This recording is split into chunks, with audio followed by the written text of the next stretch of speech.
Good evening, ladies and gentlemen. As the world knows, the Syrian people have suffered terribly under the prolonged brutality of the Assad regime.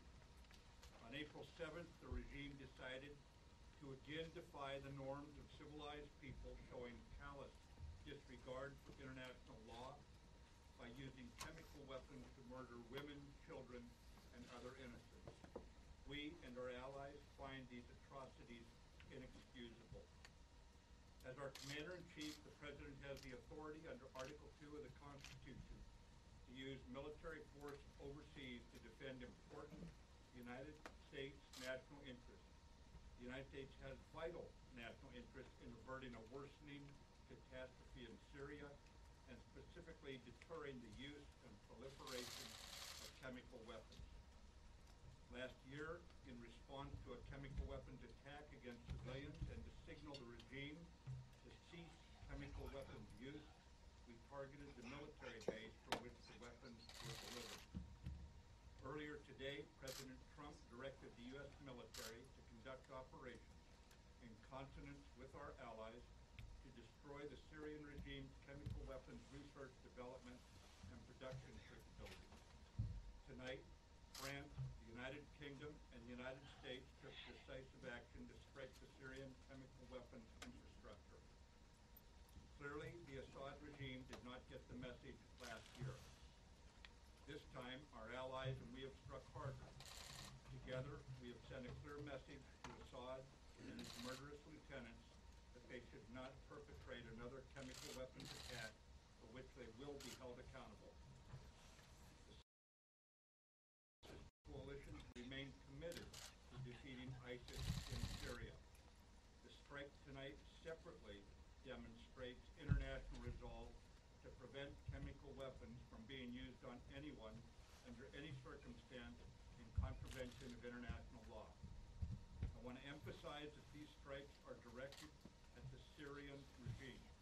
In conducting these strikes, we have gone to great lengths to avoid civilian and foreign casualties.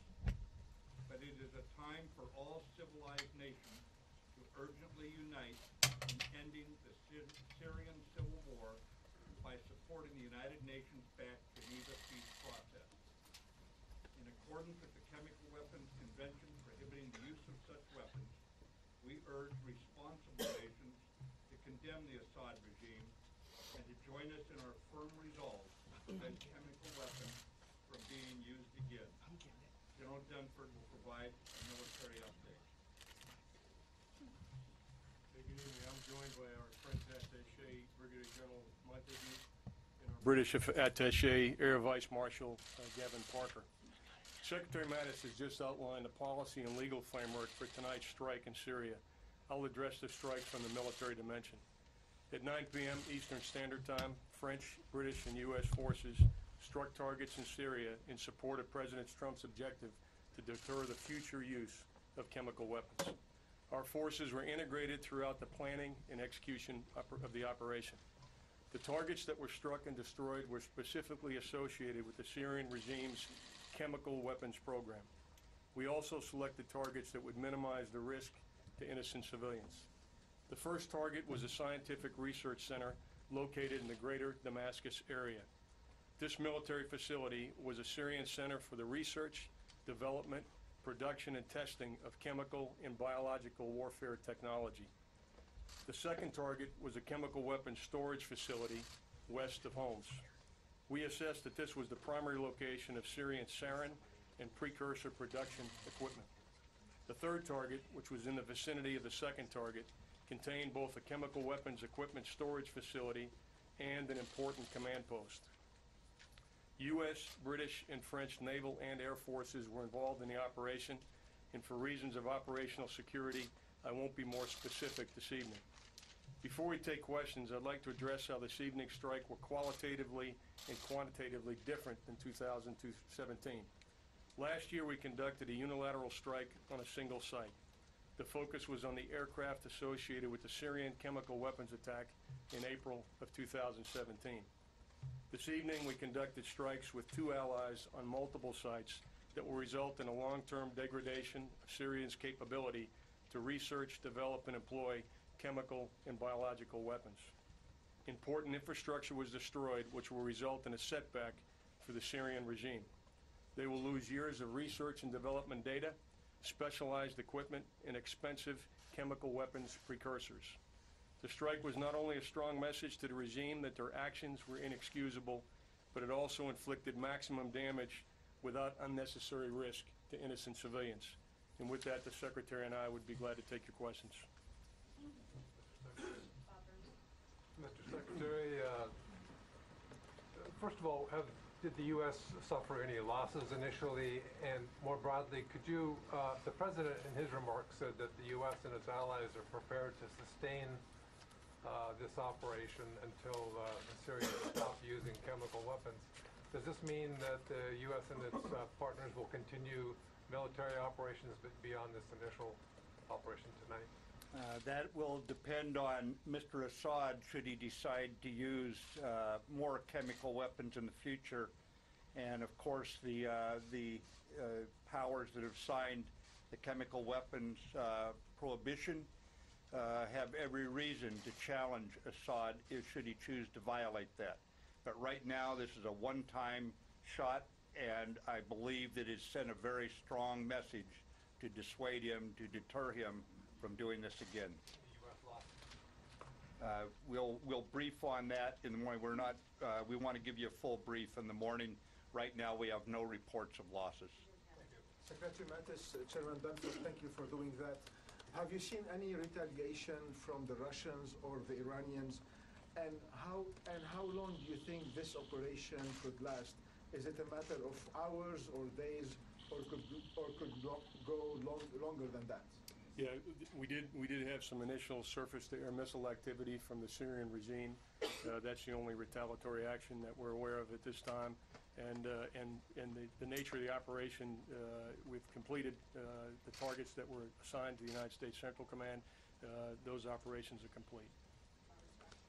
General Dunford and also Secretary Mattis, could you talk a little bit more about your concerns that you've expressed earlier in the week about Russian escalation? General Dunford, were you able to talk to your Russian counterpart, General Gerasimov?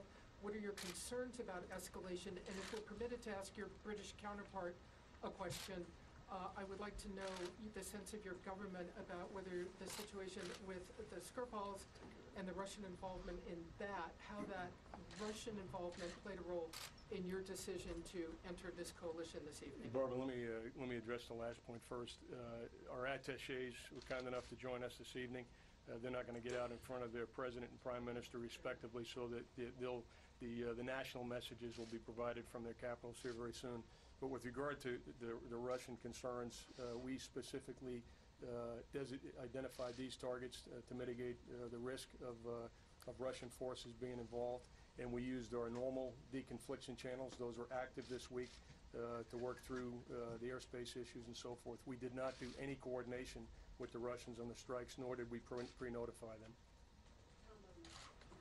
Mr. Secretary, it was just a couple of days ago that you said you're still assessing the intelligence on the chemical weapons attack, suspected attack.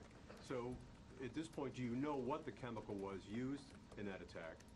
Was it sarin? Was it chlorine? And also, what is your evidence it was actually delivered by the Syrian regime? Say the last part again, Tom. What's your evidence it was delivered by the Syrian regime? Are you quite clear it was? I am confident the Syrian regime conducted a chemical attack on innocent people in this last week. Yes, absolutely confident of it.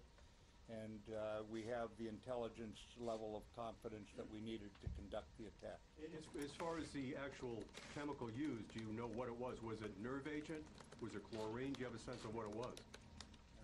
We are very much aware of one of the agents. There may have been more than one agent used. We are not clear on that yet. We know at least one chemical agent was used. I just want to clarify on the deconfliction line. You notified the Russians ahead of time before the operation began what you were going to do and what targets you were going to strike? Gordon, to be clear, the only communications that took place specifically associated with this operation before the targets were struck was the normal deconfliction of the airspace, the procedures that are in place for all of our operations in Syria. General Dunford, you mentioned that the Russian or the Syrian air defenses had engaged. The Syrian state TV is saying they shot down 13 Tomahawk missiles. Can you refute that? Jennifer, I can't tell you the results. We literally, as you know, the time on target was about an hour ago, and we came straight up here to give you the best information we have right now. Tomorrow morning, as the Secretary will talk about in a minute, we'll give you the more detailed operational update and some of the details, but those details aren't available to us right now. This wave of airstrikes is over. This wave of airstrikes is over. That's why we're out here speaking to you now. Secretary Mattis, I just wanted to follow up on what you said about the legal basis for this strike. Could you talk a little bit more about that? Because in your testimony the other day, it sounded like you were saying that this a potential strike would somehow be linked to self-defense and the presence of American forces in Syria. Can you say a little bit more about that? And also, regarding whether or not there will be future action or additional strikes, you said that it would depend on whether or not the Assad government conducts future chemical attacks, but can you explain a little bit more about what would be the threshold for that? Because there were repeated chemical attacks between the April 2017 attack and today, and would you consider a small-scale chlorine attack sufficient to launch additional strikes? Right now, I would just tell you we're in close consultation with our allies.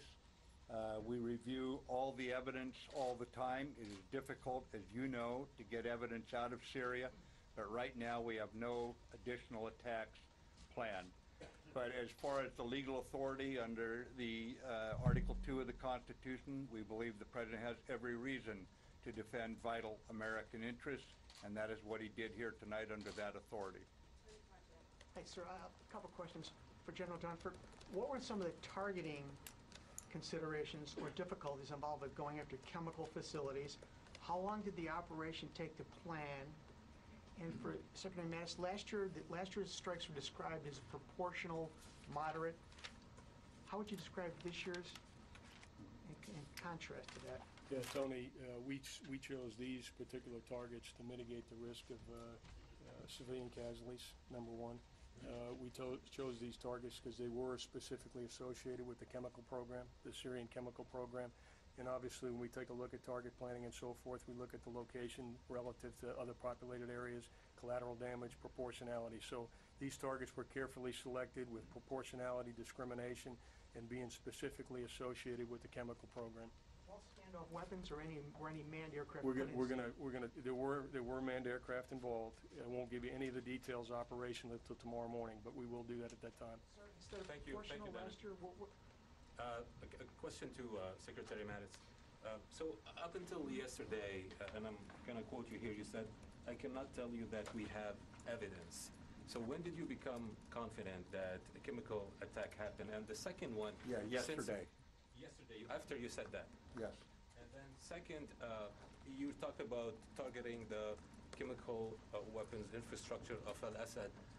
If there were actually any chemical weapons or agents in those facilities that you targeted, I assume they would create health hazard in the region or not? Yeah, we don't believe, we did very close analysis. As the chairman pointed out, we did everything we could in our intelligence assessment and our planning to minimize to the maximum degree possible any chance of civilian casualties.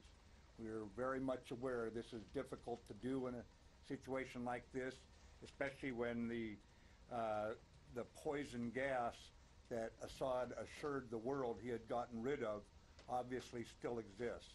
So it is a challenging problem set, and we had the right military officers dealing with it. So you can confirm there's going to be no leak into the air? Or of course not. We'll do our best. When the surface-to-air defenses engaged, did they become a target, and did U.S. air power or other assets take out those targets? Yeah, Tora, I'm not aware of any response that we took right now. Again, we'll gather overnight. As you can imagine, we tried to leave United States Central Command alone here tonight. They were quite busy.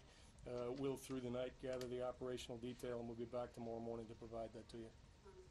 Yeah, Secretary Mattis or Chairman Dunford, last year, you changed the force protection levels for the Syrian troops that were U.S. troops that were in Syria. There are 2,000 U.S. troops in Syria. have you changed force protection levels based on potential responses from Russia? Yeah, Hans, as you can imagine, the commander always takes prudent measures, especially in an environment that we're in tonight. So they did make adjustments.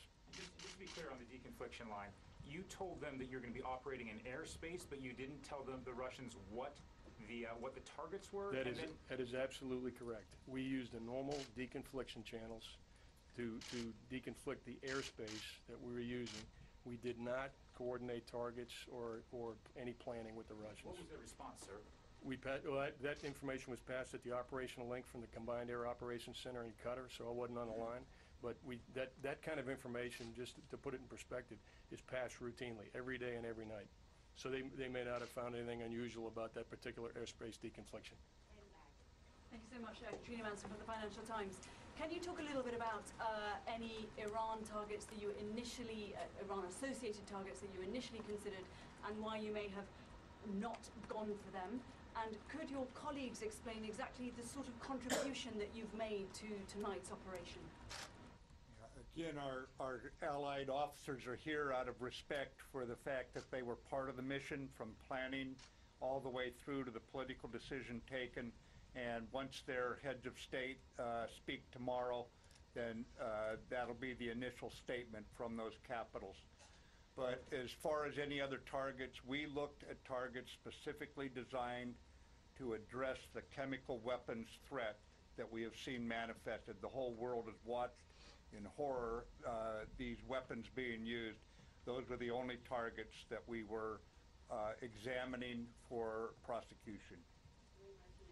Mr. Secretary, General Dunford, you mentioned 3 target areas that were struck. How can you be sure that from now on these are all of the target areas or all of the involved production facilities for chemical weapons that the Syrians are using? And do you believe that there are additional locations where they are producing such materials? This is a great question. We had a number of targets to select from. And again, we did not select those that had a high risk of collateral damage and specifically a high risk of civilian casualties. And so the weaponeering, back to the earlier question, the weaponeering was done, the modeling was done to make sure that we mitigated the risk of any chemicals that were in those facilities to mitigate the risk of civilian casualties. So were there other targets that we looked at? There were. We selected these specific targets both based on the significance to the chemical weapons program as well as the location and the layout. Thanks. Secretary Mattis, it seems like this strike tonight was pretty limited, not too dissimilar from last year. I know it was three targets this time instead of 1, but it still seems a little bit more targeted and more specific than what I think a lot of people were expecting. Can you walk us through your decision to, did concern about escalation with Russia affect your decision to keep this more targeted? And moving from there, how much assurance can you give us that this is going to do what the strike last year didn't do, which is basically to stop President Assad from using chemical weapons again? Nothing is certain in these kinds of matters. However, we used a little over double the number of weapons this year than we used last year. It was done on targets that we believed were selective to hurt the chemical weapons program. We confined it to the chemical weapons type targets. We were not out to expand this. We were very precise and proportionate, but at the same time, it was a heavy strike. Mr. Secretary, prior to the attack, how important was it to get the support from the allies, not only from an intelligence point of view, but also just from the countries themselves? It's always important that we act internationally in a unified way over something, especially that is such an atrocity as this, that we've observed going on in Syria. But I would also tell you that these allies, the Americans, the French, the British, we have operated together through thick and thin, through good times and bad. And this is a very, very well integrated team. Wherever we operate, we do so with complete trust in each other, the professionalism, but more than that, the belief that one another will be there when the chips are down. So it's important, and it's a statement about the level of trust between our nations. General Dunford, could you just let us know whether the Syrians were able to hide a lot of these chemical weapons in the last several days, since there's been so much talk about a possible strike? Did that give the Syrians time to kind of move some of these weapons off limits? And then Secretary Mattis, just to confirm earlier when you were saying you had information about one of the chemicals, but we're all assuming that means chlorine, that you had information confirming chlorine, but not necessarily sarin. If you could just clarify that part. Yeah, Phil, the first question, I'm not aware of any specific actions that the Syrians took to move chemical weapons in the last couple of days. Yeah, we are very confident that chlorine was used. We are not ruling out sarin right now. General, I'd like to follow up on Lewis's question about the targets that you first examined and then triaged down to the 3 tonight. It sounds like you went after facilities and not the actual weapons, as indicated earlier, to minimize accidental risk to civilians. In the targets that remain, could you characterize perhaps the ability for Syria to ramp up again and again have chemical weapons? Yeah, I think it's too early to make that assessment. It's too early to make that assessment right now. Thank you. General Dunford, did any Russian defenses engage U.S., British, or French ships or missiles? And Secretary Mattis, were any of the strikes tonight intended to kill Bashar al-Assad? The only reaction that I'm aware of at this time was Syrian surface-to-air missiles. I happen to be down in the National Military Command Center and was aware of that activity. I'm not aware of any Russian activity, and I'm not aware of the full scope of the Syrian regime response at this time. Again, those will be details we'll pull together for you in the morning.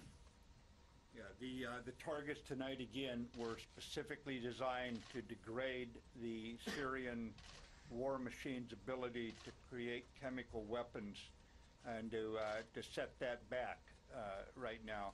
There were no attempts to broaden or expand that target set. And ladies and gentlemen, thank you for coming in this evening. Based on recent experience, we fully expect a significant disinformation campaign over the coming days by those who have aligned themselves with the Assad regime. And in an effort to maintain transparency and accuracy, my Assistant for Public Affairs, Ms. Dana White, and Lieutenant General McKenzie, the Director of the Joint Staff here in Washington, will provide a brief of known details tomorrow morning. We anticipate about 9 o'clock in this same location. But thank you again for coming in this evening, ladies and gentlemen.